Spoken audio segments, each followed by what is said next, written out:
La mafia era, porque ellos tienen, Santiago tenía un entramado allá en Senasa, que eso le decían, unos muchachitos jovencitos de 32 años, Ajá. pero tienen un cerebro grandísimo. Eso era lo que se encargaban de por el sistema decir, fulano no usa, tiene 2 años, no usa el seguro. Fulano lo usa, pero lo dejó usar también.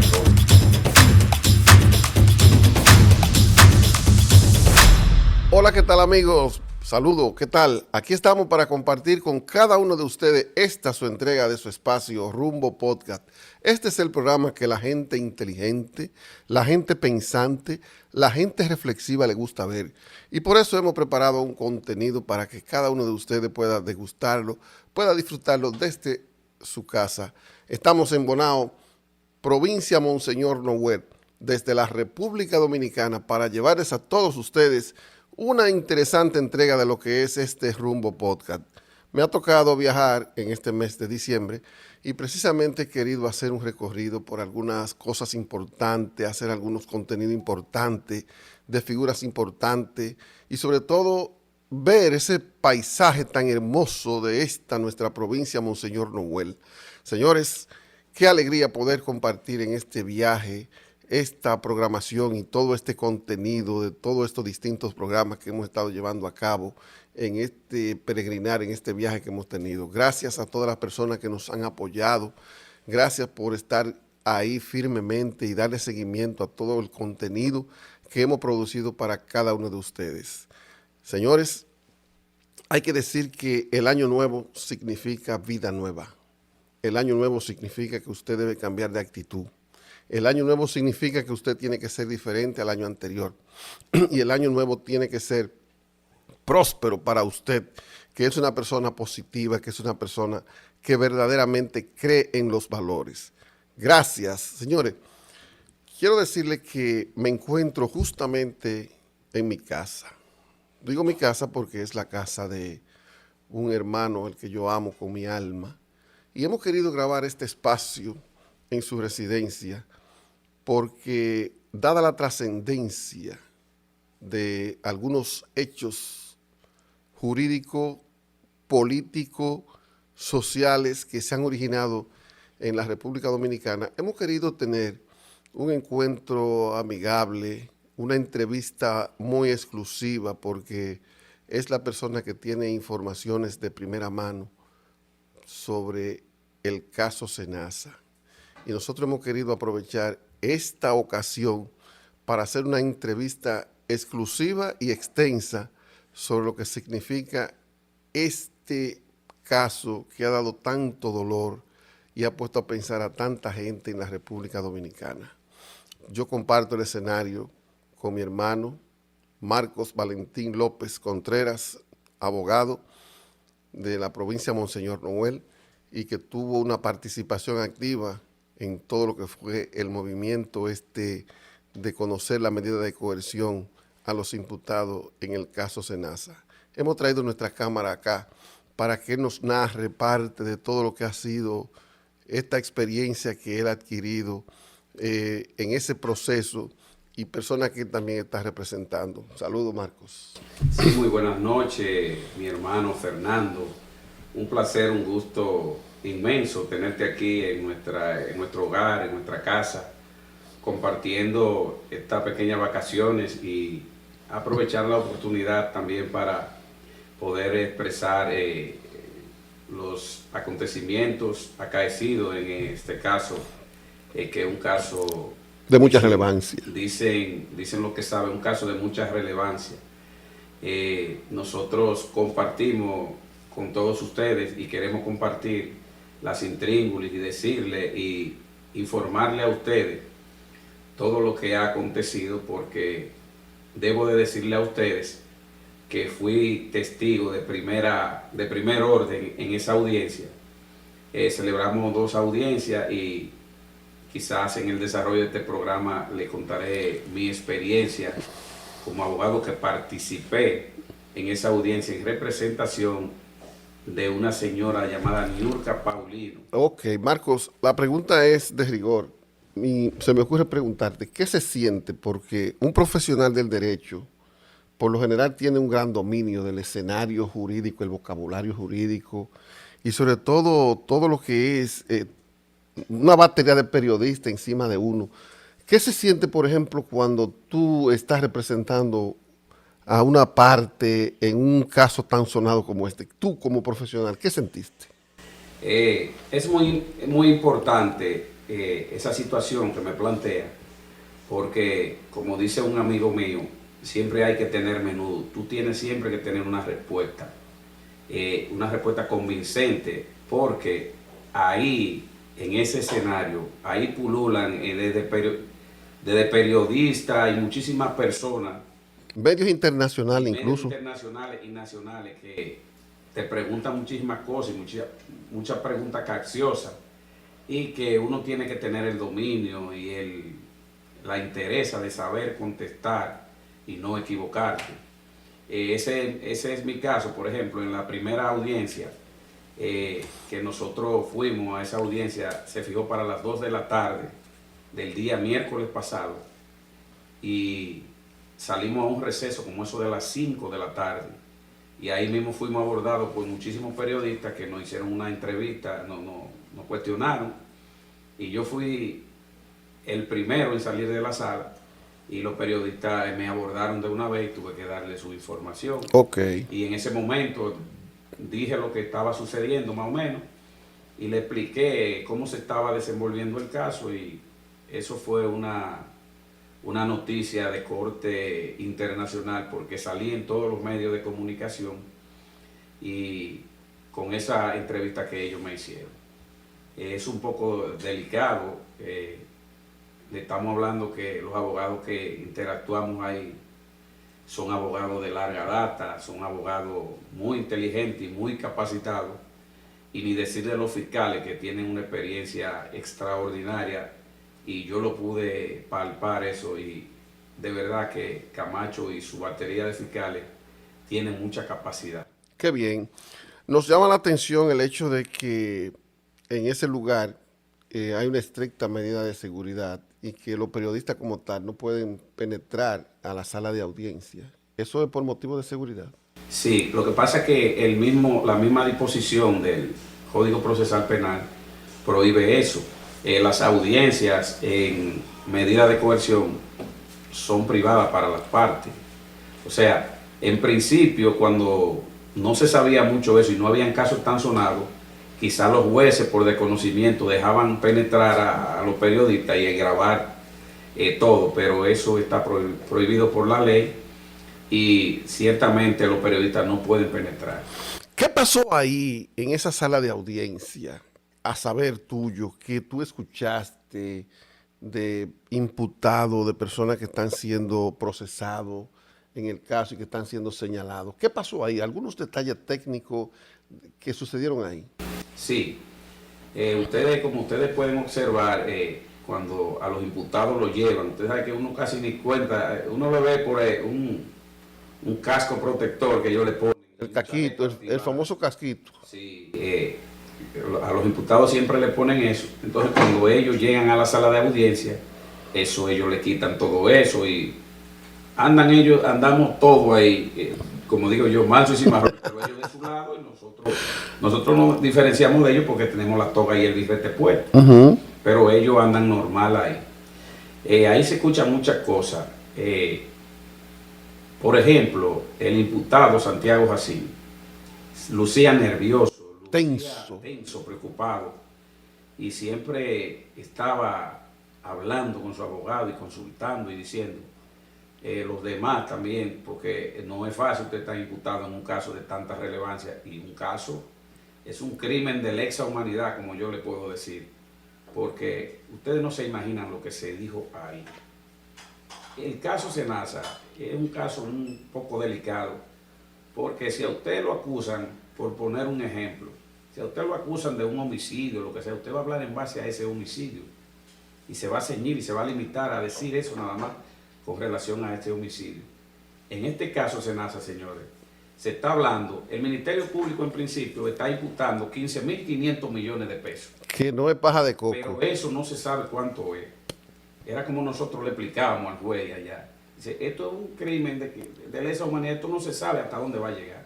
Claro. Cuando nos tocó la oportunidad de poner a nosotros, porque primero presenta la acusación el Ministerio Público, luego nos dan la palabra a los querellantes constituidos en actores civiles, y luego van la ponencia de los imputados, y luego la defensa de los abogados, y en eso echamos los otros 2 días así mismo. El miércoles, desde las 2 de la tarde hasta la 1:30 de la madrugada, y el viernes entramos a las 2 y salimos a las 2 de la madrugada. Marcos, tengo la información de que en ese lugar hay una imputada que estaba hablando de unos perros. Oh, sí, ahí, porque los imputados, ustedes saben que el derecho a la defensa es protegido. Eso es constitucional. Eso es constitucional, y cada quien que lo están imputando de algo siempre tiene el derecho a la defensa.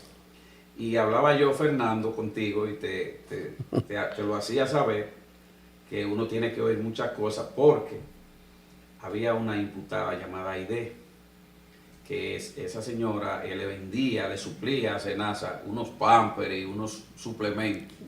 O Y proteína. era parte del entramado. de ese entramado.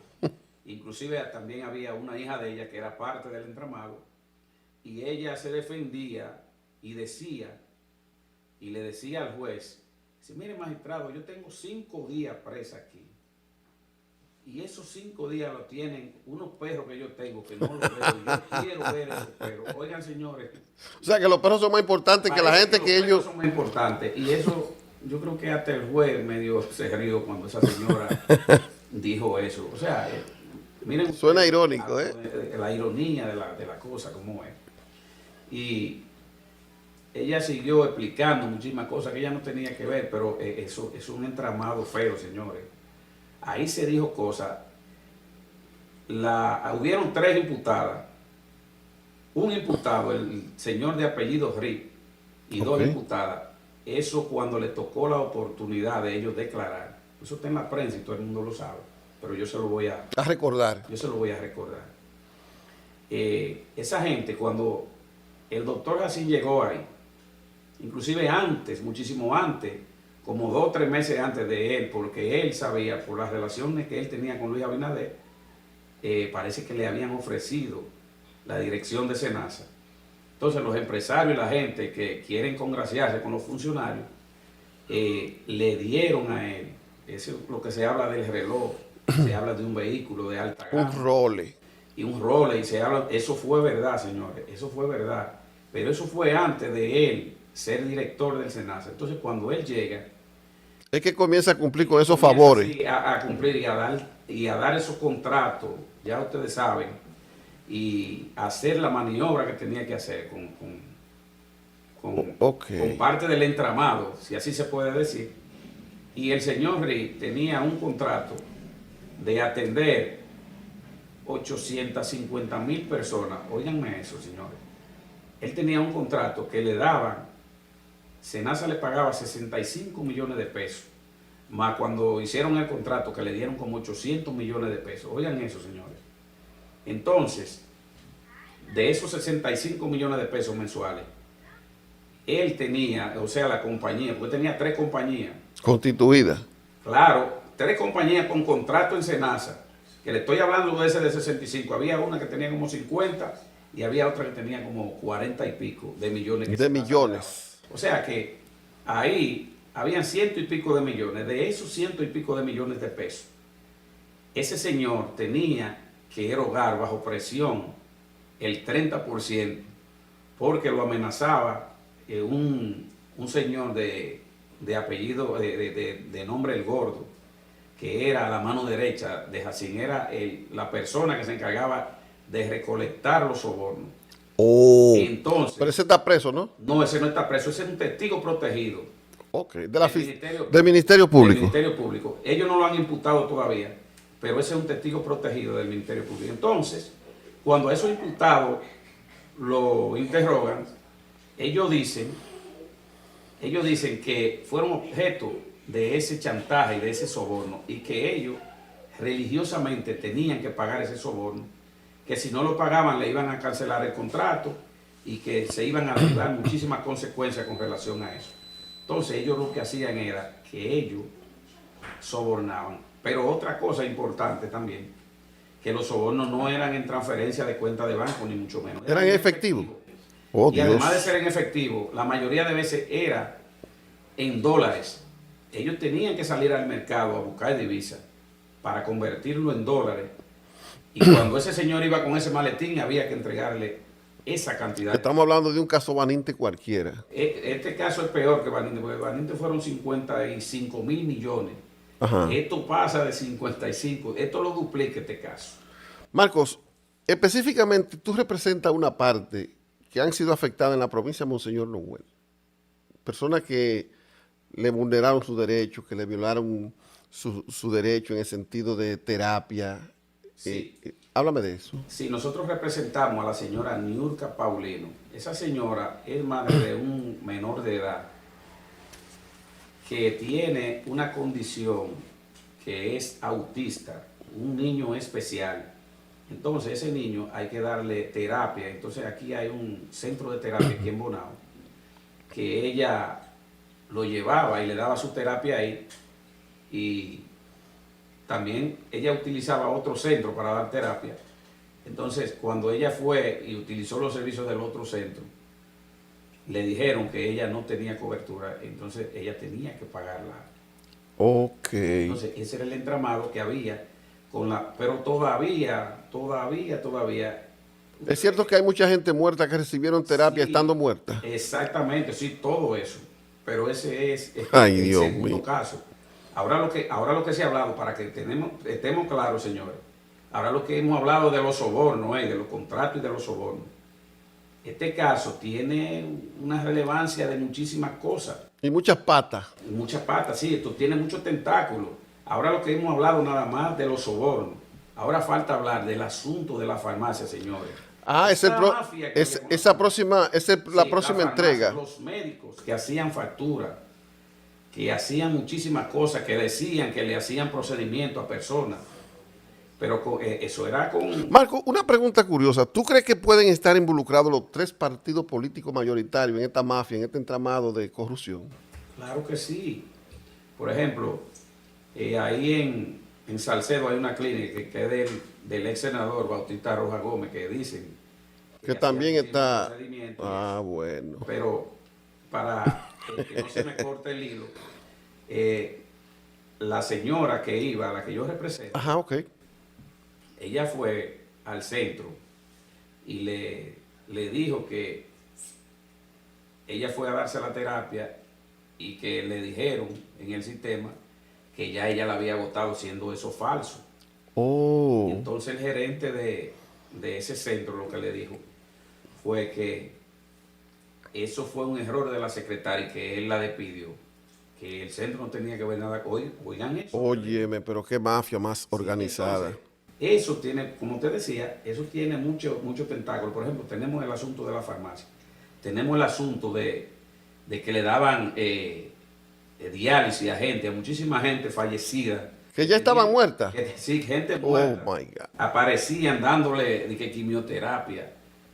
Salió a relucir que a una persona Senasa le cubrió 5 cateterismos.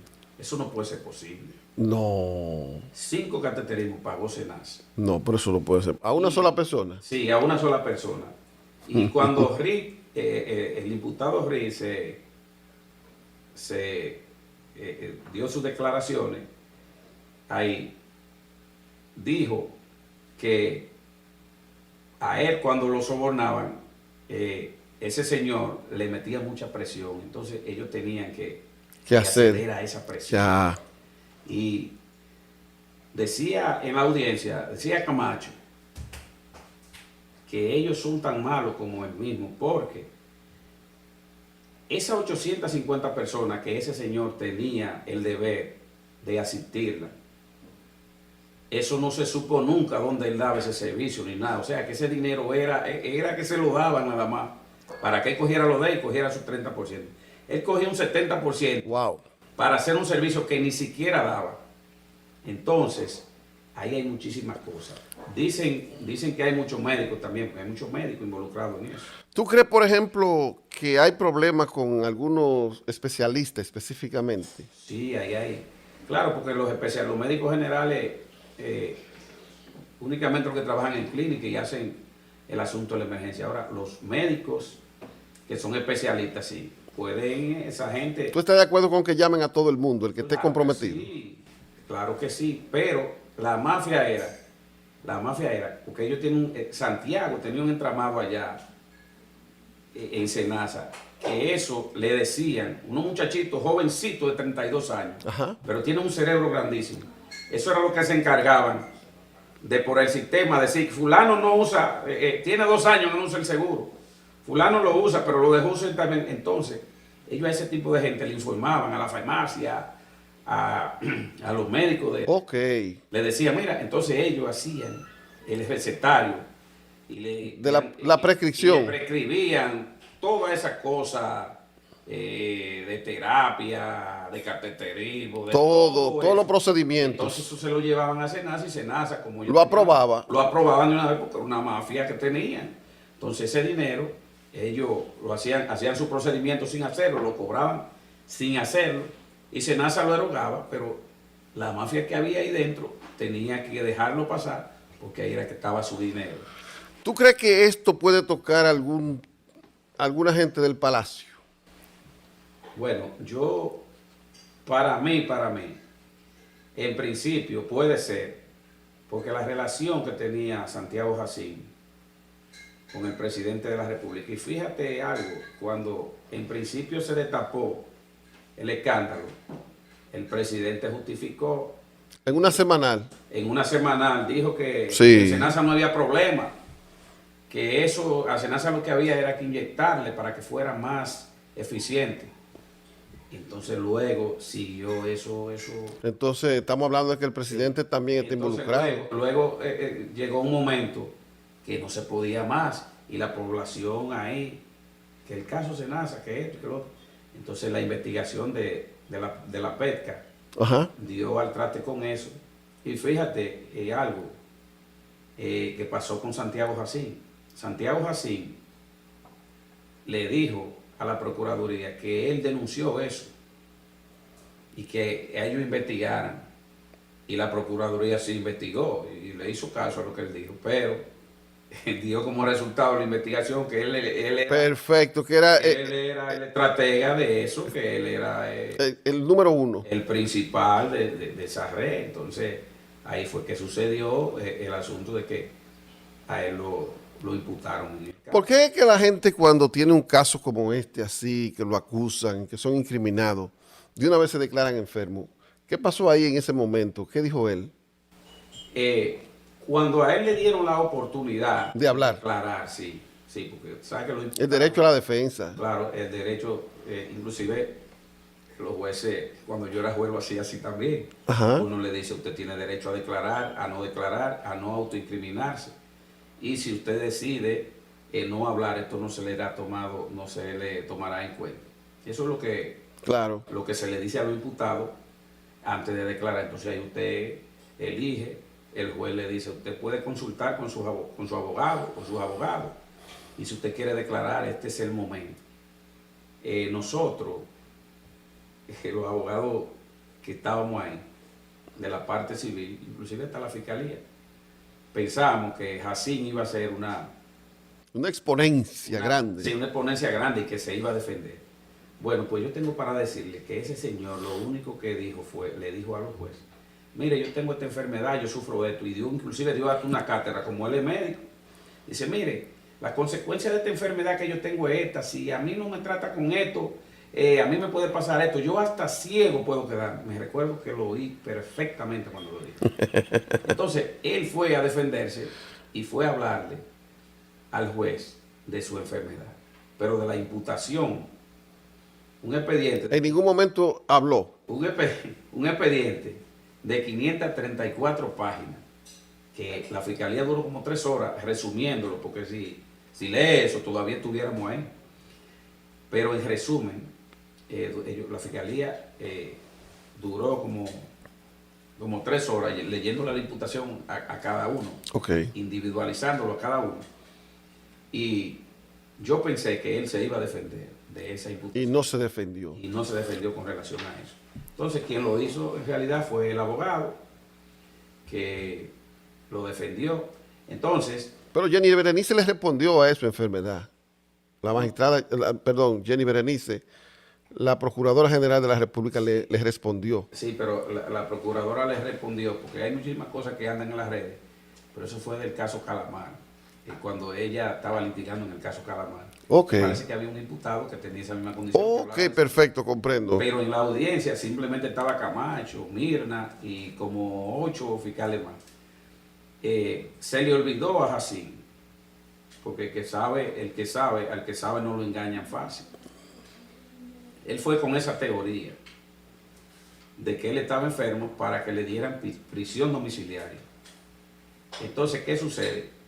Ese tipo de enfermedad, saben que para los asuntos legales tiene que actuar el INACIF, el Instituto Nacional de Ciencia Forense, que así es que se llama aquí en este país, el INACIF.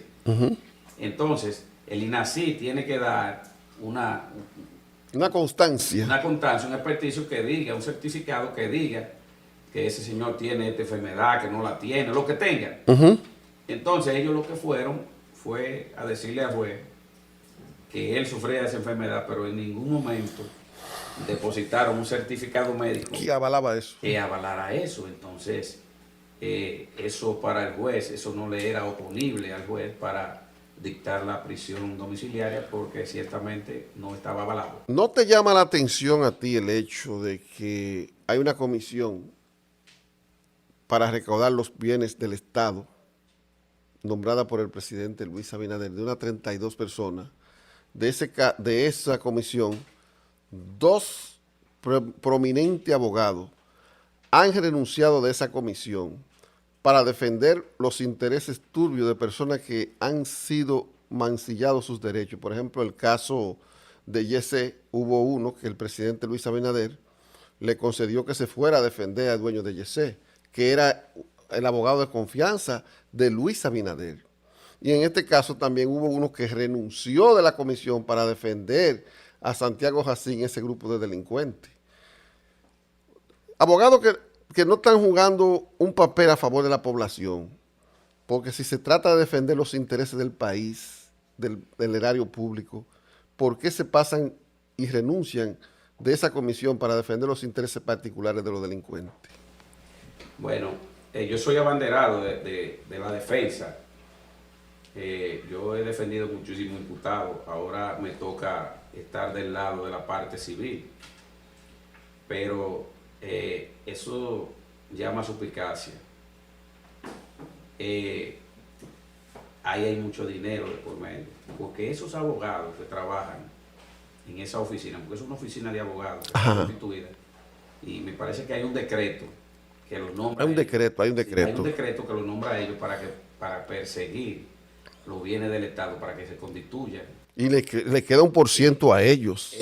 1% muy jugoso, un 15%. Un 15% le por toca ejemplo, a ellos.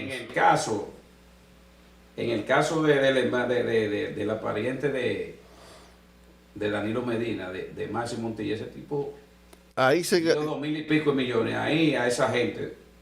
Mínimo, ¿cuánto se ganaron ellos? Tuvo que sacarle su 15%. En el caso Calamar, óigame, también. En el caso Calamar, con esa negociación de Mimilo y todos esos imputados que le dieron criterio de oportunidad, que yo participo en el caso Calamar también, estoy enterado y somos abogados también, conjuntamente con el doctor Vidó y el doctor Martín Rubiera. Nosotros estamos en ese caso también. Ahí se devolvieron más de 13,000 millones de pesos. ¡Wow! Tú le metes cálculo a eso, un 15%, y es todo el dinero del mundo. Ahora la pregunta mía es la siguiente, y lo que yo pienso: ¿cómo dejar de percibir tanto dinero y renunciar a un asunto así? Mucho dinero para tú irte a otro lado. Es que hay más dinero. La cosa. Debe tanto a la otra parte que tú hay un compromiso moral, ¿qué es lo que hay? Un compromiso moral, o sea, eso eso hay que hacerle un estudio. Pero también, Marcos, Profundo. hay una cosa que a mí particularmente me llama la atención y yo creo que esto emite un mensaje muy negativo para la sociedad dominicana y que, dicho sea de paso, ha sido objeto de crítica de uno de los obispos dominicanos, en el sentido de que en este país se está haciendo negociaciones con personas imputadas. El mensaje que se transmite es que tú puedes robar, tú róbate hasta el palacio que tú quieras, que van a nombrar una comisión para recuperar los bienes y tú vas a negociar con ellos y tú le vas a dar entonces 1% de ese dinero que te robaste y después todo el que sobra es tuyo. Eso no te llama la atención, eso no emite una señal negativa para que los jóvenes puedan meterse y la corrupción, le da una brecha a la corrupción eso. Lo primero que debo de decirte es que eso está contemplado en la normativa procesal, de los acuerdos, todo eso está contemplado. Eso es un asunto que no es ilegal. Ahora, con que te diga que no es legal, tampoco te puedo decir que no es moral, porque yo comparto eso. Porque aquí miren ese caso de Maxi Montilla, eso no se sabe cuánto ese señor compraba contadores, alambre, de todo en el acero. Transformadores y de todo. Y esa gente duraron 8 años haciendo diablura ahí. Y ustedes se creen que ese señor nada más se cogió como 3.500 millones de pesos. Y eso es lo que está devolviendo. O sea, eso es un mal mensaje. Los fiscales dicen que, y es verdad, nunca ha habido eso, que se le ha quitado dinero a los imputados, es que lo sueltan y se quedan con su dinero. Y es verdad eso. Aquí, cuando se ha solido perseguir la corrupción, siempre, con el caso de Jorge Blanco y muchísimos políticos, lo trancaron, pero el Estado no consiguió nada. Entonces ellos dicen que, por ejemplo, en el caso de Alexis Medina, ese señor está condenado a 7 años, que yo lo veo muy poco. Muy poco para tanto dinero que tú. Para tanto dinero, y le tiene muchísimo bien incautado. Y ciertamente se ha conseguido mucho dinero, pero yo entiendo, y estoy de acuerdo vale la redundancia con los acuerdos, pero que sea, pues si tú te robaste 10, por lo menos da los mismos 10, pero no de 5. No de 5, porque así sí es bueno, porque sí. Cualquiera hace 5 años de cárcel por 5.000 millones de pesos, wow, hasta por menos. Pero ven acá, entonces eso, yo entiendo que eso debe como de regularse, que sea ciertamente que se le calcule lo que se robaron, y si hay que llegar a un tipo de acuerdo y la colaboración, porque ellos colaboran también, ellos dan dinero y colaboran en el caso. Por ejemplo, Mimilo, en el caso Calamar, esa gente dijeron, y eran unos testigos protegidos del Ministerio Público, que se está conociendo ese caso. Entonces esa es la situación. Yo no estaría de acuerdo. Ahora, si ellos devuelven por lo menos lo que se llevan y el Estado recupera y hace obra con eso. Porque esa es la otra parte de la cara de la moneda, que el Estado nunca dice, esta obra fue construida con el dinero que recuperamos del ladrón fulano de tal. Que debiera eso se puede capitalizar si se hiciera así, porque la gente ve que le estamos quitando el dinero a los ladrones y lo estamos invirtiendo. Sí. Entonces, yo entiendo que sí, que eso debiera ser por ahí. Mira, Marco, yo quiero que tú me permitas una pausa para hacer una recomendación a esa señora que vive en Estados Unidos, a ese señor que está preocupado y sobre todo a la gente de la provincia de Monseñor Noel, que saben que el problema odontológico hay que resolverlo porque su boca tiene que dar la mejor sonrisa. Y si usted sonríe bonito es porque tiene una buena dentadura. Y para eso yo le quiero recomendar que visite sencillamente a la doctora Crismar López, porque ella le va a solucionar ese problema. Mire, todo lo que tiene que ver con problemas odontológicos, ahí usted puede conseguir los servicios de endodoncia, todo lo que es cirugía también dental, y sobre todo ortodoncia. Todos los servicios están garantizados ahí.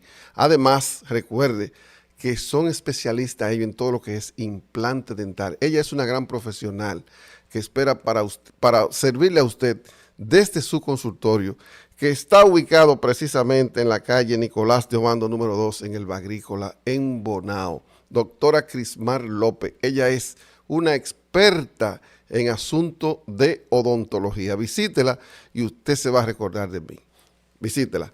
Pero también si usted necesita un servicio de un mecánico especializado, en Allentown, sencillamente nosotros queremos recomendarle que visite Suárez Auto Repair, porque Arturo Suárez es el que sabe de mecánica.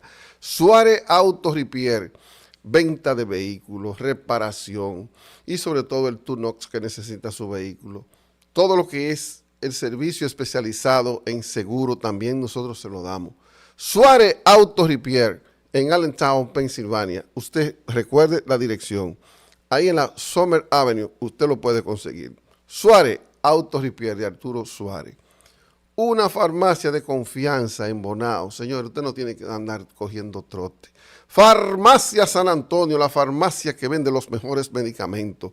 Recuerde que la Farmacia San Antonio es 24 horas del día y tiene un servicio continuo, un servicio muy bueno en todo lo que es los medicamentos frescos y sobre todo bien económico. Farmacia San Antonio. Benedicto Durán espera por usted en Farmacia San Antonio.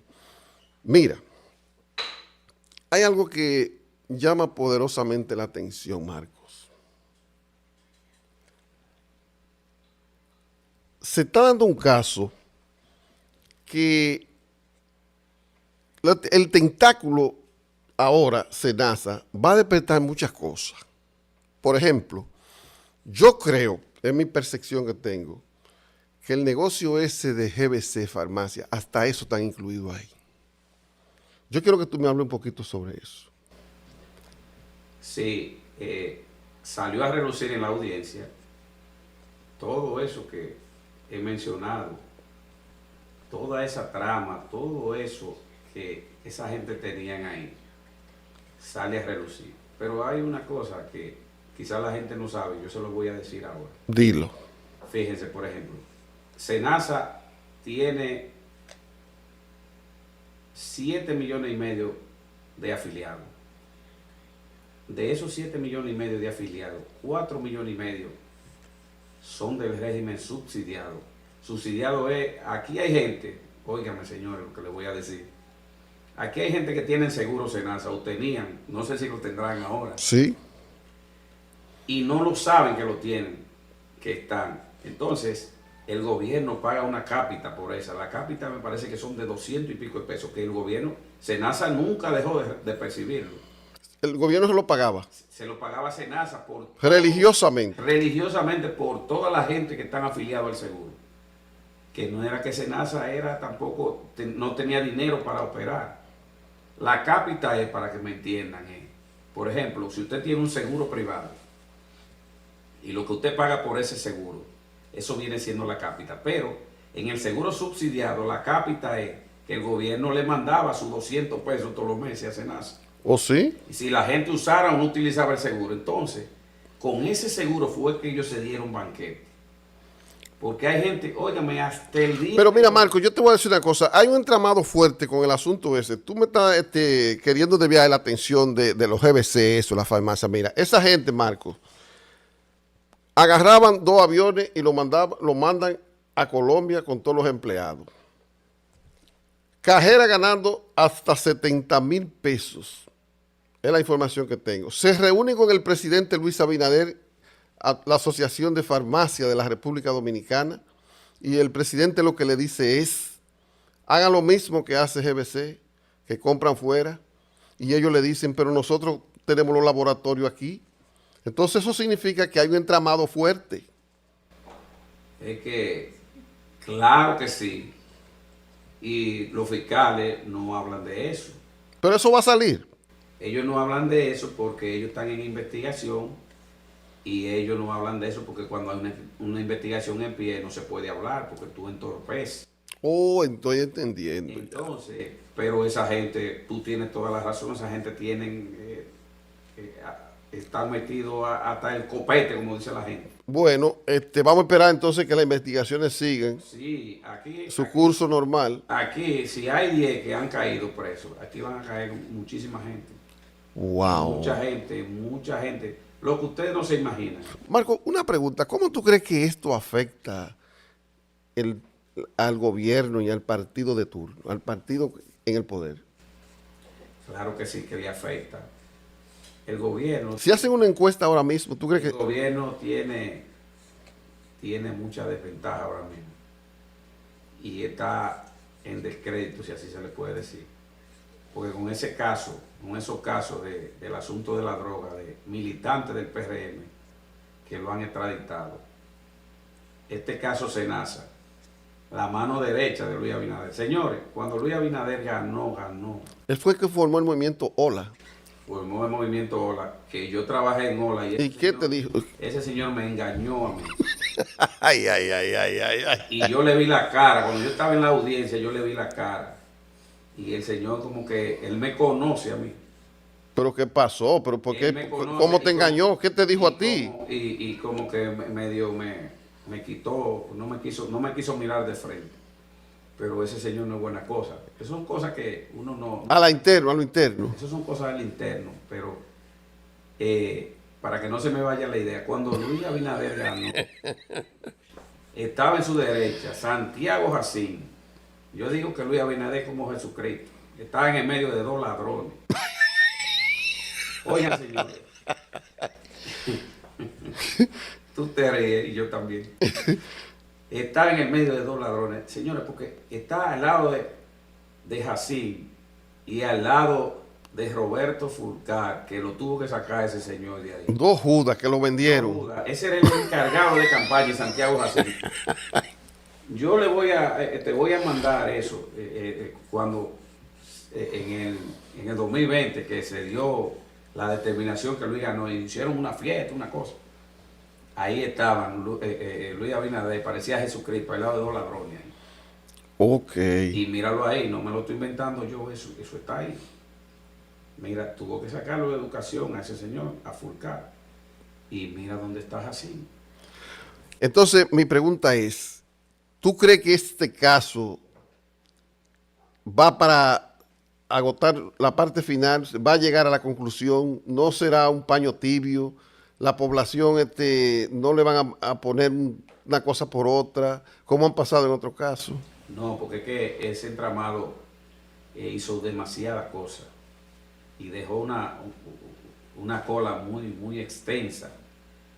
Y tú puedes decir lo que tú digas, yo eso lo comparto con muchísima gente y muchísimos periodistas, esa parte, porque tampoco te voy a decir una cosa, todo no es malo. Aquí hay mucho corrupto y se han dado muchísimas bolas, que aquí hay gente que debieran de estar presos. Claro, claro. Pero también aquí hay gente que lo han metido preso y están presos. Y, por ejemplo, ese señor Jacín era la mano derecha de Luis. Que si hubiera sido un gobierno del PLD o de Danilo, ustedes no han visto que en el PLD, esos delincuentes del PLD, ninguno cayó en preso, ni la gente de Danilo. Siempre lo vivían tapando. Mira Felipe Bautista, el robo más descarado. ¿Tú crees en la justicia independiente? En principio, no te voy a decir, te voy a contestar, como te dije ahorita. No es todo tan malo como algunas veces. ¿Cómo se ve? Como se ve, como se quiere pintar. Tiene su cosa buena, no te voy a decir que no, pero tiene su cosa mala. Y ese es el equilibrio de la vida, hay cosas buenas y hay cosas malas. Pero vamos a ver qué sale. En este caso, es una prueba de fuego que tiene Jenny Berenice, Camacho y Mirna. ¿Tú crees? Una prueba de fuego, sí.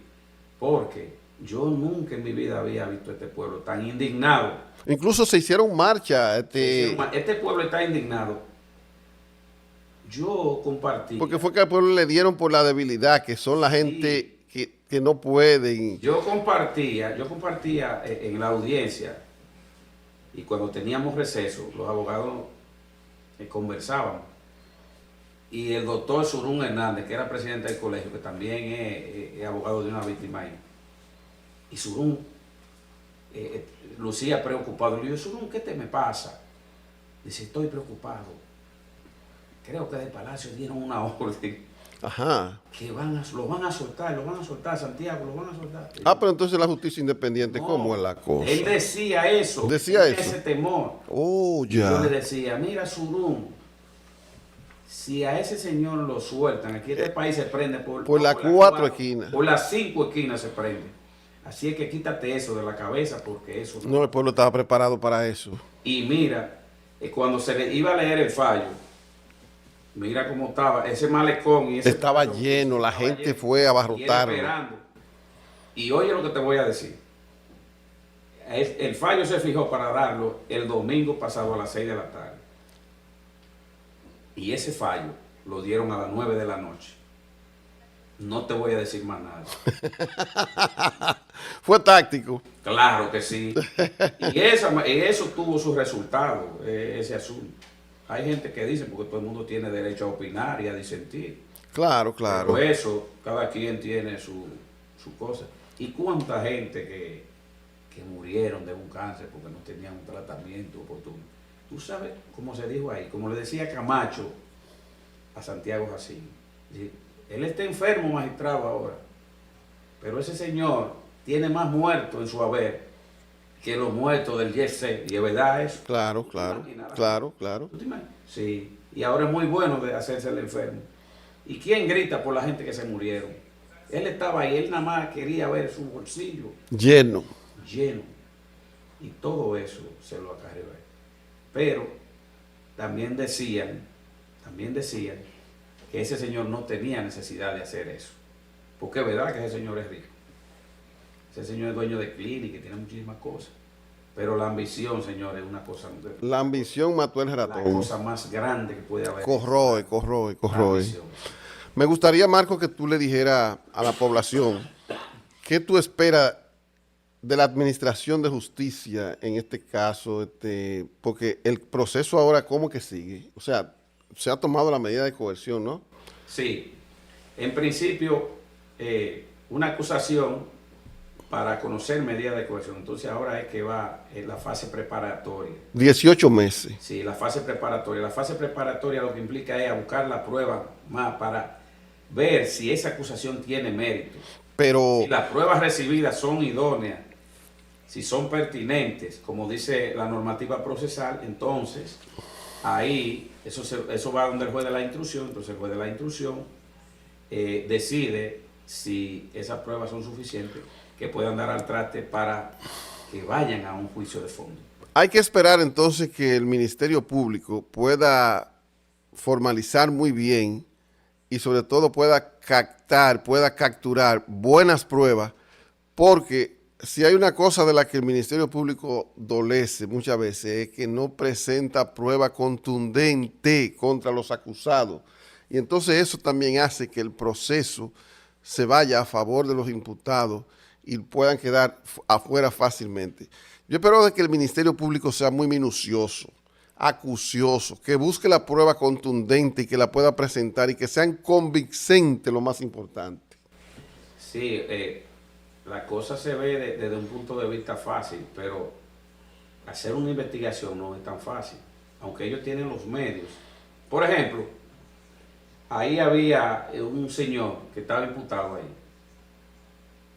que era abogado de SENASA, y él en su defensa material dijo que él lo que era abogado y que él tenía una iguala con una compañía, pero que él trabajaba ahí, pero que y ese señor, entonces después la fiscalía descubrió con una investigación que se la hizo y se lo dijo al juez porque tenía la investigación. Ahí la tenía. Le dicen ellos, los jueces, los fiscales, Camacho le dijo: mire, magistrado, ese imputado vive en un apartamento que cuesta $1 millón. ¿Cómo? Y nosotros, ninguno de los abogados aquí vivimos en un apartamento que cuesta $1 millón. Oye, $1 millón. $1 millón, valorado $1 millón. Si es rentado, ya usted sabe lo que puede pagar. Y ese señor vivía en un apartamento. Pero también tenía una compañía que era socio. O sea, esas son de las pocas cosas que salen a relucir, que la gente cree como que no se sabe. Y eso los ministerios públicos tienen que investigarlo y hablar con gente y contactar gente. No es tan fácil. ¿Tú crees que la pesquisa es muy técnica, el salir a investigar? Eso es técnico y eso... Antes, si se puede decir algo, tú has vivido aquí y nosotros vivíamos a una esquina del Palacio de Justicia. Y Sí, claro, entramos a brechar, a brechar. Y sí, nosotros siempre íbamos a ver eso. Recuérdate la norma de antes, que antes te trancaban a ti. Sí. Entonces, después que tú te trancado, entonces es que empiezan a buscar la prueba. Sí, sí. Entonces ahora la cosa ha dado otro giro. Tú suelto, te están investigando. Sí, tú suelto Claro, y claro. si tú le ofreces garantía a la justicia, ellos te dan la oportunidad de que tú conozcas tu juicio en libertad, pero tú tienes que dar la garantía que tú puedas descartar, como dicen los abogados, el peligro de fuga. Ok. Sí, si tú depositas los arraigos suficientes, arraigos familiares, económicos, sociales, Ok. que tú eres una persona idónea, que tú puedes conocer tu juicio en libertad, siempre se varían las medidas de coerción. Y tú vas, no es que a ti te han puesto una medida de coerción, una fianza, una presentación periódica, no es que el juicio se ha quedado ahí, sino eso. O sea que se sigue. Se sigue, eso es para investigar. Claro, Y claro. pueden presentar tu acusación y llevarte a un juicio de fondo y hasta condenarte, porque es así. Marcos, de verdad que nos sentimos muy agradecidos con tu presencia, de habernos recibido en tu hogar, para hablar de temas tan interesantes como este y que está afectando a la población dominicana. Yo quiero que tú en este año nuevo le dirijas un mensaje a todos aquellos dominicanos, que le han sido violados sus derechos y sobre todo que tienen la esperanza en la justicia. Sí, en eso nosotros estamos trabajando y se nos han acercado varias personas que quieren que nosotros les representemos y se puede, hay que buscar la prueba porque no podemos ir a un tribunal sin uno probar lo que uno alega. A propósito, una pregunta curiosa antes de terminar el programa. Tengo la información de que a ti te han llamado como de 4 canales de televisión para una entrevista. ¿Cierto eso? Sí, ayer me llamaron de Telenoticias, el programa de Cavada, para que yo le dé una entrevista del caso que nosotros llevamos, y hoy me llamaron de Teleantillas. ¿Oh, sí? Sí, entonces pensamos ir mañana para dar esa entrevista para ilustrar a la población. Y a la población y decirle lo que está sucediendo. Lo que está sucediendo, más o menos. Aunque yo he hablado muchísimo aquí, ustedes saben cosas que mucha gente no la sabe, pero yo se lo he dicho a ustedes. Pero mañana, si Dios quiere, vamos nosotros a Santo Domingo para hacer esa entrevista.